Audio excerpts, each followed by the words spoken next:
reading from the Holy Gospel according to St. John.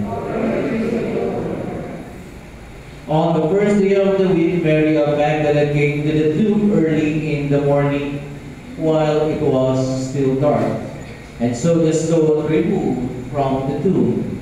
So she ran and went to Simon Peter and to the other disciple whom Jesus loved, and told them, "They have taken the Lord from the tomb, and we don't know where they put him."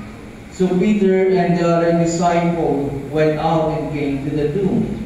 They both ran, but the other disciple ran faster than Peter and arrived at the tomb first. He went down and saw the burial clothes there, but did not go in.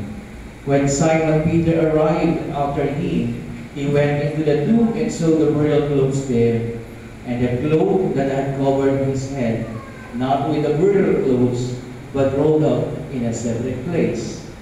Then the other disciple also went in, the one who had arrived at the tomb first, and he saw and believed. For they did not yet understand the scripture that he had to rise from the dead. Brothers and sisters, the Gospel of the Lord. Praise to you, Lord Jesus.